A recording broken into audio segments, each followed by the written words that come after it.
राधे राधे मित्रों। ओम यज्ञोपवीतं परमं पवित्रं प्रजापतिर्यत् सेजं पुरस्तात् आयुष्यमग्रं प्रतिमुञ्च शुभ्रं यज्ञोपवीतं बलमस्तु तेजः। आज आपको बताऊंगा कि यज्ञोपवीत धारण करने के कितने दिव्य लाभ हैं। मित्रों, आप तो जानते हैं कि हमारा जो मस्तिष्क है उसका ज़्यादातर भाग कार्य नहीं करता है, सोया पड़ा रहता है। मनुष्य मस्तिष्क 10% से ज़्यादा उसका हिस्सा काम नहीं करता है।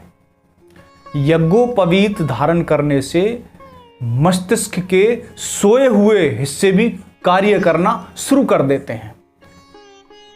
यज्ञोपवीत पहनने के कितने लाभ हैं उसके ऊपर एक पूरी पुस्तक लिखी जा सकती है। हिंदू धर्म के सबसे ज़्यादा लाभ पहुंचाने वाले और सबसे ज़्यादा बेसिक मूलभूत जो धार्मिक चिन्ह हैं उनमें से यह एक है। आइए पहले यज्ञोपवीत के धारण करने के इस मंत्र के अर्थ पर थोड़ा विचार करते हैं। यज्ञोपवीतं परमं पवित्रम, यज्ञोपवीत परम पवित्र है। प्रजापतिर्यत् सहजं पुरस्तात्, यह ब्रह्मा जी के साथ ही पैदा हुआ है। आयुष्यमग्रम प्रतिमुञ्च शुभ्रम, यह मनुष्य की आयु बढ़ाने वाला है और उसको बंधनों से मुक्त करने वाला है। आयुष्यमग्रम प्रतिमुञ्च शुभ्रम यज्ञोपवीतम बलमस्तु तेज, यज्ञोपवीत बल और तेज प्रदान करने वाला है। ये इस मंत्र का अर्थ हो गया। मैं आपको यज्ञोपवीत के मुख्य लाभों के बारे में बताऊंगा। सबसे पहला तो यज्ञोपवीत धारण करने वाला व्यक्ति इसके नियमों का पालन करता है तो उसको साफ सफाई का पालन करना पड़ेगा, और जो व्यक्ति साफ सफाई रखता है उसको इन्फेक्शन आदि बीमारियां नहीं होती हैं। आपको पता होगा कि मनुष्य के शरीर में 365 के लगभग एनर्जी के पॉइंट हैं, और इन पॉइंट्स पर हम एक्यूपंक्चर विधि से मनुष्य के रोगों का इलाज करते हैं। अब देखिए, हम जो जनेऊ धारण करते हैं वो कैसे पहनते हैं, वो बाएं कंधे के ऊपर से आता है। जनेऊ बाएं कंधे के ऊपर से आता है और दाहिने हाथ के नीचे जाता है, और उसको कान पर टांका जाता है जब मलमूत्र इत्यादि का विसर्जन करते हैं। तो देखिए, ये एक्यूप्रेशर के पॉइंट्स को कहाँ कहाँ पर दबाव देता है। आपने देखा होगा जब आप छोटे थे, क्लास में पढ़ते थे, कभी कभी गुरुजी आपका कान पकड़ लिया करते थे। इसके पीछे बड़ा विज्ञान है। अगर कान को धीरे धीरे रब किया जाए, मसला जाए, रगड़ा जाए तो इसके अंदर ऐसी नसें होती हैं, मनुष्य की याददाश्त तेज होती है। दाहिने कान में आदित्य, वसु, गंगा जी आदि देवताओं का निवास होता है। दाहिने कान में सूर्य नाड़ी होती है। बार बार कान पर जनेऊ टांकने से मनुष्य की सूर्य नाड़ी सही ढंग से काम करती है, और जिसकी सूर्य नाड़ी सही ढंग से काम करती है उसका शरीर हमेशा निरोग रहता है।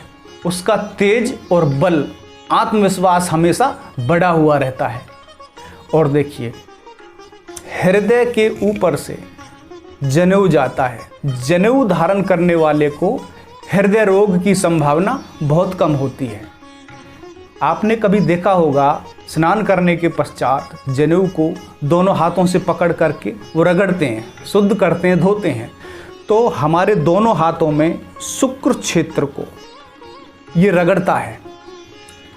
शुक्र मजबूत होता है जनेऊ धारण करने से। हमारी पीठ पर कुछ ऐसी नाड़ियाँ होती हैं जिनमें विद्युत का संचरण होता है।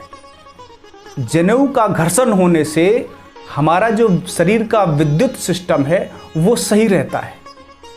इसलिए वृद्धावस्था में लकवा नहीं मारता है, ब्रेन हेमरेज नहीं होता है, हृदय रोग नहीं होते हैं। यज्ञोपवीत अथवा जनेऊ ब्रह्मचर्य साधन में तो बहुत ही श्रेष्ठ है।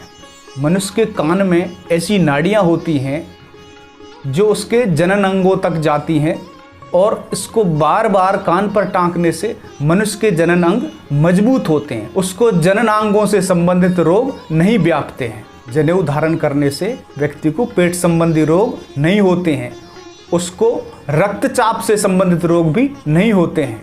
और देखिए, जनेऊ साक्षात ओंकार का स्वरूप है। जनेऊ धारण करने से व्यक्ति देव स्वरूप हो जाता है। जन्म से सभी शूद्र होते हैं, परंतु जनेऊ संस्कार होने के पश्चात उसको द्विज कहा जाता है। द्विज यानी कि उसका दूसरा जन्म। अब वो देव पूजा करने में, गायत्री मंत्र का जाप करने में, यज्ञ करने में अधिकारी होता है। जनेऊ पहनने वाले व्यक्ति को भूत, प्रेत, पिशाच आदि शक्तियां कभी नहीं सताते, इससे दूर भागते हैं। जनेऊ को ब्रह्मसूत्र अर्थात ब्रह्मास्त्र कहा गया है। अगर आपको कोई भूत प्रेत व्याधा से ग्रस्त व्यक्ति अगर मिल जाता है तो आप अपना जनेऊ निकालिए और उसके गले में रस्सी की तरह बांध करके पकड़ लीजिए। समझिए उस समय वो भूत प्रेत है, ब्रह्म फांस में बंध जाता है।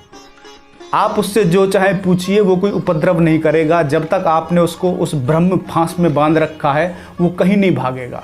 यज्ञोपवीत धारण करने से मलमूत्र विसर्जन करने में आसानी होती है। ये सिस्टम फिट बना रहता है। तो देखा आपने यज्ञोपवीत धारण करने के कितने लाभ हैं। तो क्यों कल से फिर यज्ञोपवीत धारण कर रहे हो? राधे राधे।